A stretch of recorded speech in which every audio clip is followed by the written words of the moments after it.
Hello, hello, hello! Welcome back sa ating channel mga Itechua. Sa mga bagong viewers natin, ako nga pala si Tio Marcos. Nagre-review ako ng financial products and services that's including credits, loans, online lending platforms, at hinihimay-himay ko ang kanilang interest rates, charges, and fees. At nagbibigay din tayo ng public awareness sa publiko patungkol sa mga online lending platforms. Kung bago ka pa lang, please subscribe and click that notification bell para every time na magkakaroon tayo ng mga ganito mga video, kayo ang unang matatalsikan. So ayun nga.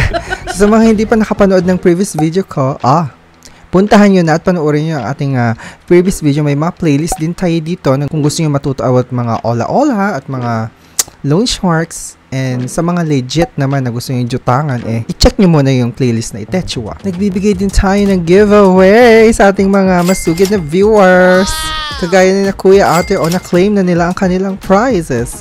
Bungaria. Kaya mag-subscribe ka na, nanood ka lang, nagkapera ka pa, saan ka pa?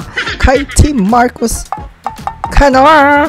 In today's video, tuturuan ko kayo kung paano ba itago yung ating mga impormasyon sa social media, sa Facebook in specific, di ba? Kasi maraming titatanong, uy, Team Marcos, kinontak na naman nila yung friends ko sa Facebook at saka pinost ako ng ola sa Facebook sa buy and sell group. Ano pong dapat kong gawin? Ganun.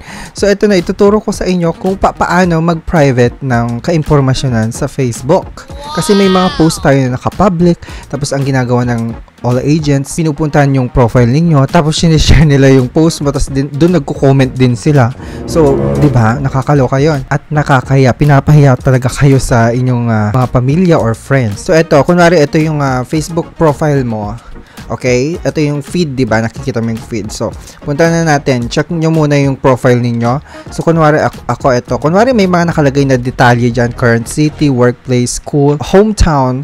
Tapos yung status ng relationship mo. Tapos minsan nakalagay pa dyan, di ba? In a relationship with Mr. Chukchak Chenes. Ganun.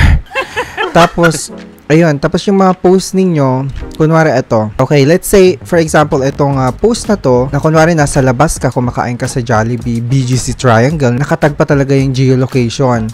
So, talagang inaabangan ka. May mga all agent dyan na nag-aabang sa profile mo, nag-aabang sa mga post mo.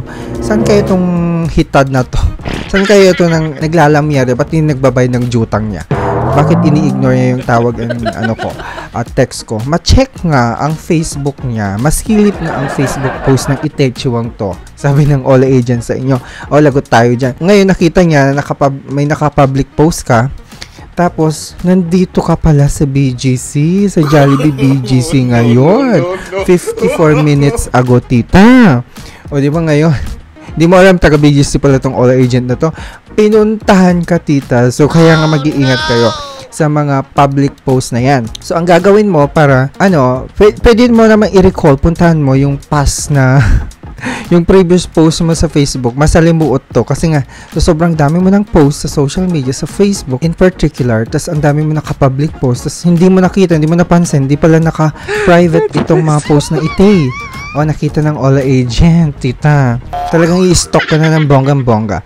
So, ngayon, i-check muna natin kung ano yung view sa end user. Kunwari, nasa ano ka. Kunwari, ako si all agent lang. Kunwari, ito yung makikita niya sa side niya. O, diba? Naka-public. O, makikita niya yun, o. O, yung mga public post mo, tita. Okay. So, para ma-check mo kung ano yung view ni end user, pwede kang pumunta sa profile setting. Click mo lang yung itong tatlong dot dito, oh. Yan. Tapos, click on View As. Ito na yung magiging view ng end user na nag-stock sa'yo. Okay. Alright. So, balik tayo doon. Okay. Dito sa post na to, tita. Okay. So, para ma-private mo ito, para hindi makita ng kahit na sino lang, or mga stalker mo, mga all agent, mga scammers, i-private natin. Okay. So, paano yun? May mga ways. So, click mo yung tatlong dot dyan. Tapos, choose edit privacy. O, diba? Pack mo lang yan. Tapos, may dito. Parang 1, 2, 3, 4, 5 options.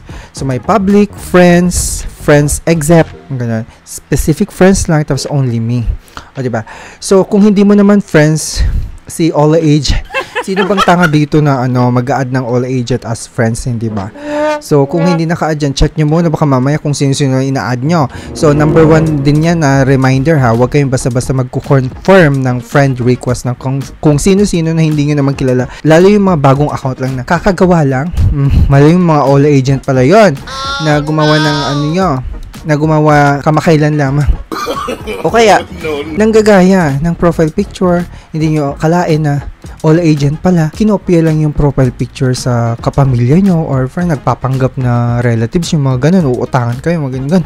So, wag nyong i-confirm yung mga friend request na mga ganun ha, mag-iingat kayo. Tapos, pwede yung specific friends lang, tapos only me. O, diba? Sa only me, pwede nyo naman gawin to, kayo lang nakakakita ng post nyo. I-delete nyo na lang. Kung kayo lang nakakakita. So, pwede din friends lang. So, in this case, ginagawa ko siyang friends lang. Kasi para lang makita ng mga kaibigan. And then dito din, so gawin nyo yan ha, i-friends nyo lang. Now, dito naman sa part ng napunta tayo sa settings. O click nyo yung yung tatlong parang burger icon dyan sa gilid. Okay, punta tayo ngayon sa settings and privacy and then settings. Okay, so maraming options dito na pagpipilian pero ang gusto kong puntahan natin para makita pa natin yung ibang pwede nating i-private dito sa profile natin is dito sa my followers and public content. So, under siya ni audience and visibility. Okay, pag nakita nyo yan, i-click nyo yung followers and public content. Okay, so who can follow me? So, kung sino-sino lang pwedeng mag-follow sa atin kung naka-public siya. Pwedeng hindi mo friends or hindi mo kilala, hindi ba? So, ang ginagawa ko, friends lang yung pwedeng mag-follow sa akin. Yung mga na-add ko na friends, sila yung pwedeng mag-follow sa akin. Hindi pwedeng naka-public. Kasi 'di ba, mamaya may makalusot diyan na Ola agent. Okay, dapat naka-friends lang 'yan. And then dito, who can see your followers on your timeline? Syempre naka-only me 'yan. Ako lang dapat nakakakita ng followers ko, tita. Pwedeng friends din kung gusto nyo, pero not public. Okay? Kasi makikita ng mga all agents dyan, mga scammers. Pwede nilang i-add yon yung mga followers na naka-follow sa inyo. Tapos magtatanong sila sa inyo. Sila yung pagsesendan ng reminders, yung mga, pakisabi naman kay ganito na may utang sa amin. O diba, napahiya na kayo ng bonggang-bongga. Kaya dapat naka-only me lang yan. And then, dito sa who can see the people, pages, and list you follow. So, ito na yung mga pages na pina-follow ko. Kunwari si Angel Luxin, pina-follow ko. Kunwari na. Tapos yung mga movies na gusto ko, o diba? Dapat naka-ano lang to, naka-only me lang. Okay? Pwede ring friends lang din, nasa sa inyo. Pero ino-only me ko para wala talagang kahit na sino, kahit friends ko, wala nakakita kung sino yung pina-follow ko. And then, who can comment on your public post? Ito na yung pinaka talagang critical sa lahat ng post natin, yung naka-public. So, ang ginagawa ko, syempre, yung mga naka-public na post, kung hindi mo na only me or hindi naka-friends yung privacy ng naka-public na post mo, naku, nakakaloka, magko-comment ang mga Ola agent dyan for sure pag nakita nila. So, dapat make sure na naka-friends lang yan. Never public, okay? Tapos dito naman sa public post notification, ino-only me ko lang yan. Hindi ko alam kung ano yan, pero ino-only me ko lang yan. Tapos dito sa public profile info, naka-friends din yan. Kasi wala tayong options na ilagay sa only me. So, naka-friends lang yan. Huwag lang public talaga. So, ano ba tong public profile info? Ito yung mga ito yung mga profile pictures mo, profile videos, cover photos, tapos yung featured photos, and yung nasa bio mo, yung nakalagay sa bio mo. So, ayan, dapat naka-friends lang yan. And then, dito sa ito yung pinaka-exciting na part, tita. Kasi itong feature ng Facebook na to, bonggang-bongga para sa akin. Gustong-gusto ko to. Itong blacklist filter. So, i-click mo lang yung view. Okay? Ito yung pinaka-exciting kasi pwede kang maglagay dito ng mga phrases or words na gusto mong i-hidden. Kunwari, for example, may nag-comment na Ola agent sa public post mo. Kunwari lang na nakaaligtaan mong i-only me or i-friends yung privacy ng public post mo. Tapos biglang may nag-comment na Ola agent na sinabi sa'yo, hoy, yung utang mo, hindi mo pa nababayaran, ganyan-ganyan. Tapos may mga iba pa kasi na nagsasabi ng mga profanity words, yung mga minumura ka na sa comment, ganyan-ganyan, hindi mo alam. So, pwede mong i-hide pwede mong itago yung mga comment na gano'n. So, ito yung kagandahan dito. Choose a list of words, phrases, or emojis you want to hide from your profile. So, variations of keywords that use numbers, symbols, or different spellings are automatically hidden. Yung mga, may mga, automatic na may hidden na yan. Kunwari mga ganyan, yung 3, kunwari yung word na 3, tapos lalagyan mo ng yung TR, tapos yung dalawang number na 3. So, na-hide agad yan. Lalo yung mga hashtag. Tapos, lalo yung mga mura talaga na visible sa dictionary, dun sa algorithm ng Facebook, like yung ganon. Tapos yung mga ganon. So, alam niyo na yung mga yan. Tapos, sinahide agad ni Facebook yan. Tapos, hidden comments with these words remain visible to the people who wrote them and their friends. For everyone else, they are no longer visible, sabi. To manage hidden comments, go to the post and review the hidden by you section. Okay, so you can review naman kung may mga, kunwari, comment ng ganong malalaswa or pangit na salita patungkol sa'yo or pamamahiya, pwede mong i-check doon sa comment. Merong options din na hidden comments, ganun. Pero para mas maganda, syempre maglalagay na tayo dito ng mga words and phrases. Kunwari ito. Ganyan. Tapos, ang separator niya lang is comma ha. Huwag niyo lalagyan ng space.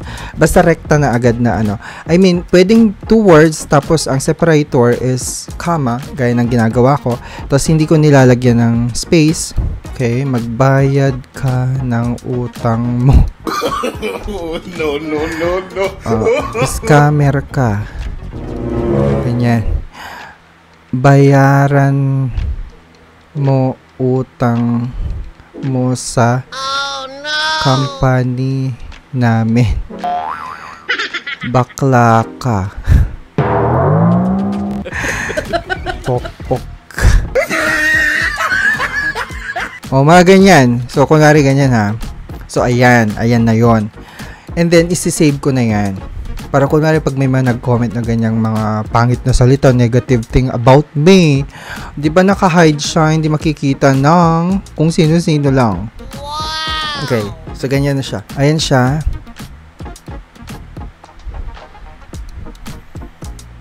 Okay, so naka-on na yan, mag-on na yan, re-refresh ko lang. Yung blacklist filter, yan, naka-on na yun, kasi may nilagay na akong words and phrases. Ngayon, let's go back to audience and visibility. Dito naman tayo sa profile and tagging, tita. Napaka-importante din. Kasi may mga all agents na nagtatag sa inyo, hindi ba? Kung naka-public yung profile mo, kunwari ito, who can post on your profile? So, dapat ikaw lang.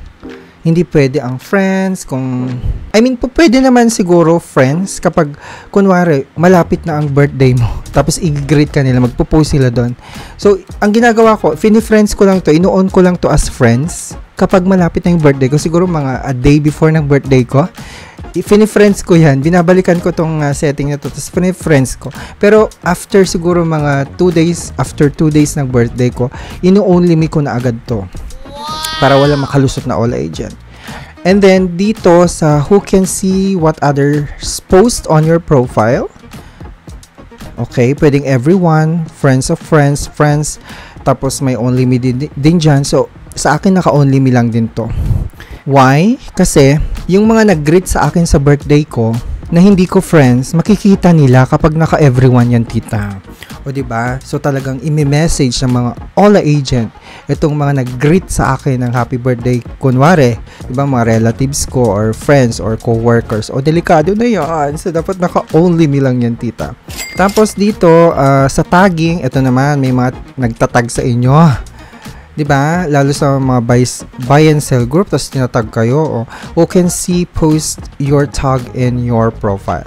So, dapat naka-only me lang yan. Yung mga namamahiyang all agent na naniningil na may utang daw kayo, tapos scammer alert.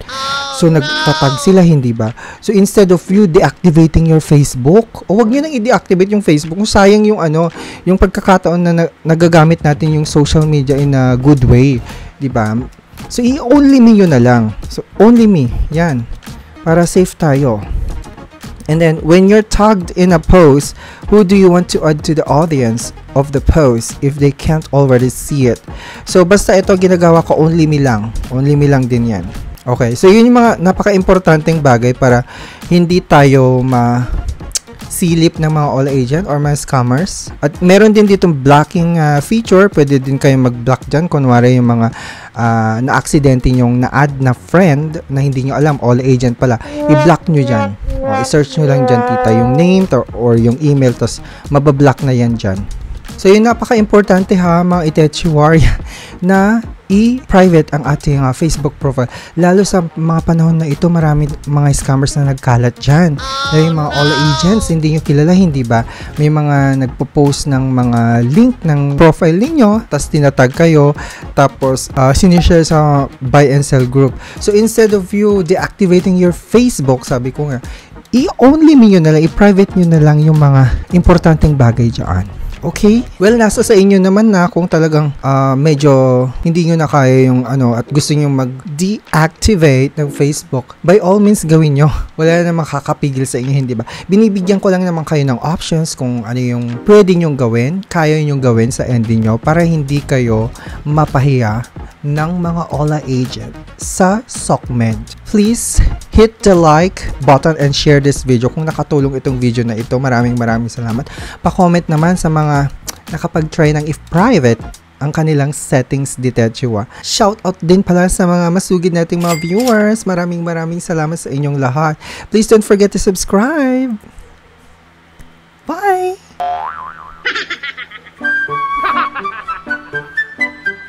Tumatawag. Hello? Hello? Sino to? Ha? Wala akong kilalang... hindi ko kilala si Romeo. Hoy, wrong number ka. Wala akong utang. Ang kapal na mukha mo para sabihin sa akin may utang ako sa inyo. Tumigil kayo. Alam ko, kilala ko kayo. Sa moka ba to?